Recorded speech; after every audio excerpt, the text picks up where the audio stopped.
Welcome back to Tabletop Assault. I'm Ross, and today I'm going to continue my segments on analysing the Necron Codex.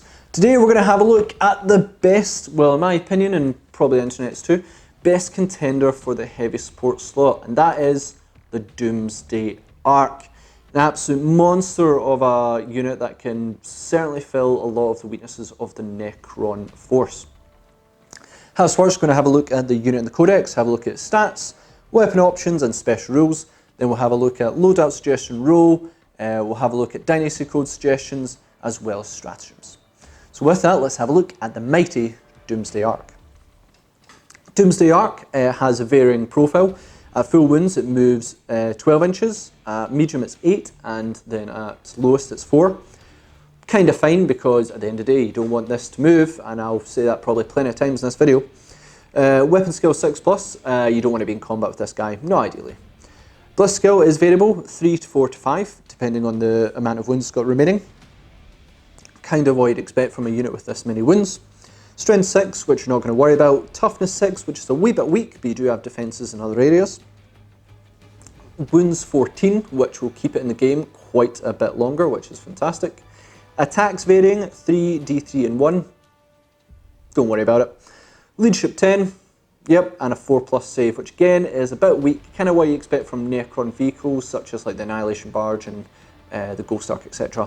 But the Doomsday Ark, yep, Ghost Ark, I've got a bit paranoid there, I said its name wrong. Yeah, that's kind of what you'd expect from Necrons, but don't worry, you do also have other defences. In terms of weapons, it's armed with Doomsday Cannon and the Ghost Flare Array. We'll just quickly discuss them. Doomsday Cannon has two profiles. We have high profile, if you stay still, you don't move. Then it is 72-inch range weapon, which not many Necron units are even close to that. Heavy D6, strength 10, minus 5 AP and D6 damage. That goes through armour and wounds quite reliably, nicely. Low power, if you do move, is 36 inches, heavy D6, strength 8 and minus 2 AP, D3 damage, which again is okay. As living metal to recover wounds, explodes when on a 6 when it explodes, everything within 6 inches suffers D3 mortal wounds. It hovers, so instead of measuring from the distance and range to and from the unit's base, you measure to from the hull, you measure from the model's hull or base, whichever is closer. Quantum shielding, each time this unit fails saving throw, roll a d6. If the result is less than the damage inflicted by the attack, the damage is ignored.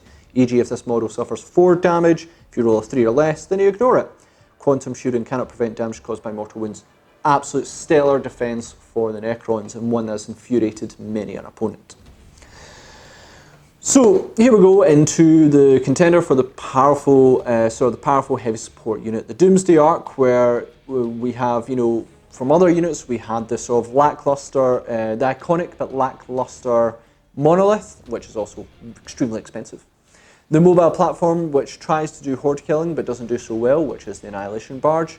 This one is a heavy hitter.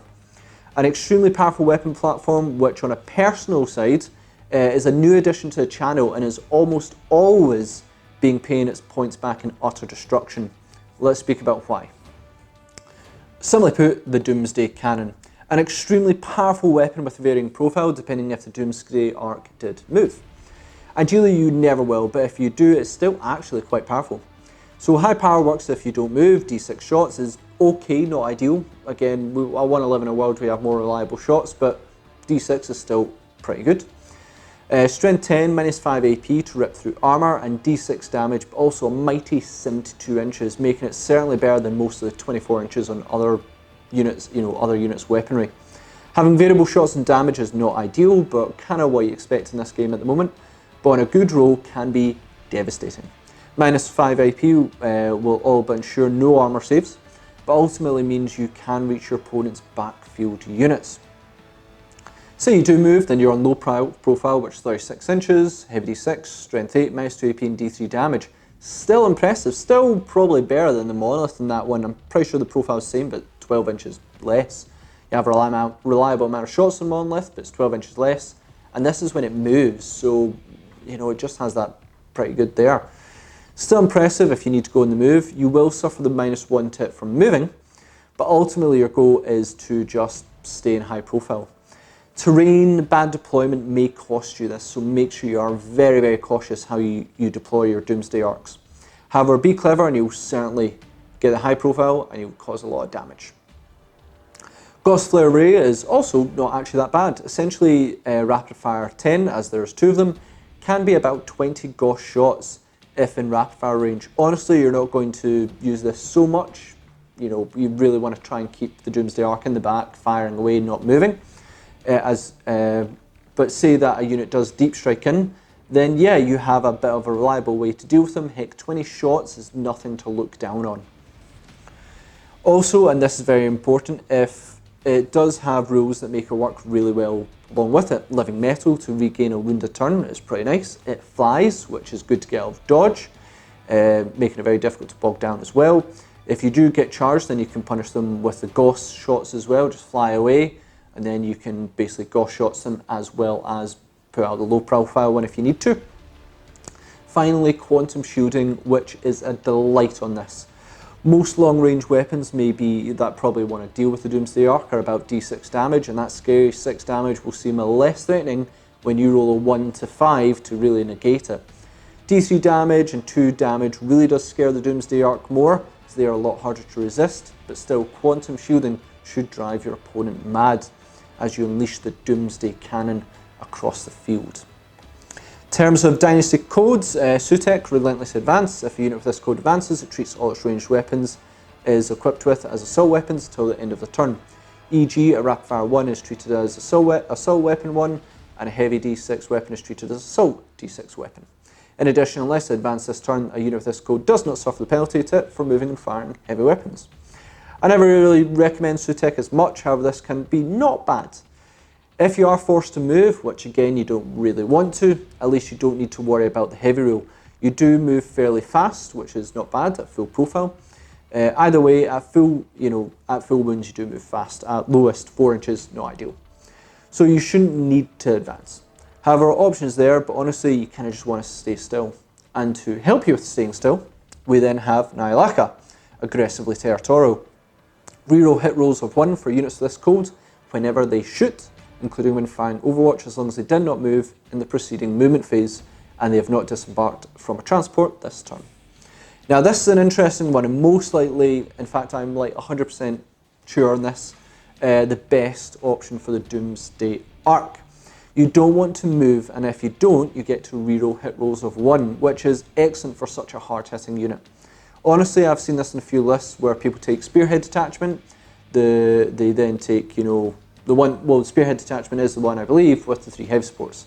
Basically, you have 3 Doomsday Arks, which is plenty of fire support, probably with a Cryptek with a Canoptic Cloak so it can fill the HQ unit, plus, heal the Doomsday Cannons. Maybe a bit of an expensive detachment, but it will give you that long-range firepower support that you desperately need. And I think in competitive Necrons, that's kind of what people go with, a pretty solid detachment. Stratagem recommendations: Damage Control Override, 1 command point. Use stratagem at the start of any turn. Pick a Necron vehicle from your army. Until the end of the turn, use the top profile for that vehicle's damage table, regardless of how many wounds is left. This immediately ends if the model is reduced to 0 wounds.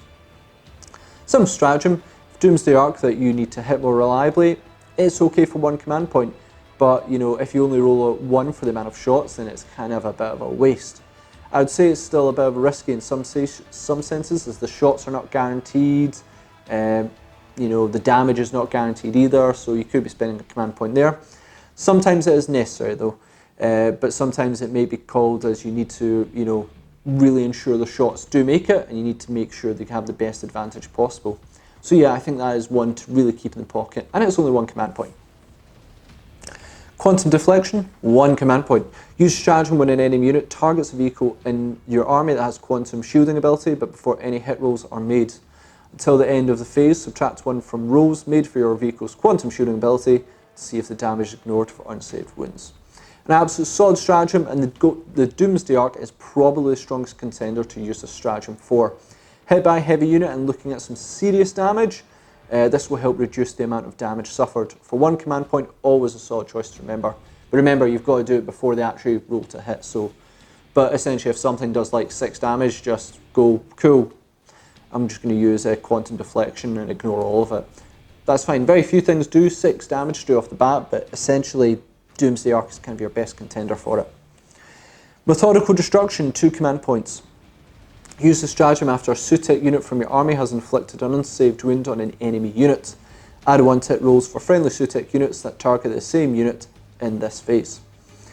Another solid stratagem if you're using against a particularly big and difficult unit to budge, knights of various sizes, etc. most likely. This will help ensure the hit get through to big targets. You need to have another unit to wound first to activate this.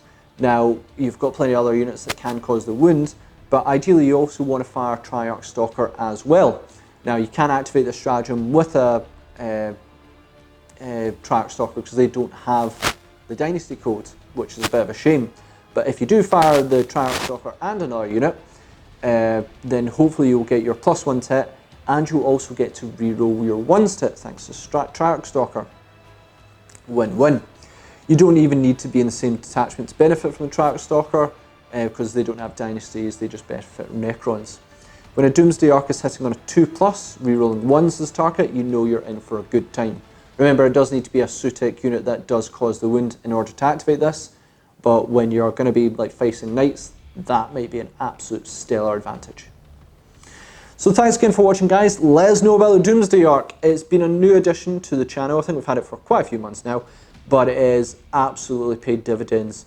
Interested in more of them, but I think we've got many other painted projects on the go that I don't see us adding one at the moment. Let us know what you think of Doomsday Ark. Is it worth its points? I'm going to predict most people are probably going to say yes. And check us out on social media where you can see our upcoming projects. We've certainly got a few on the go at the moment. And check us out on Patreon to help support our channel, bring you more content, because we absolutely love doing so. So thanks again, and we'll see you on our Tabletop Assault Battle Report.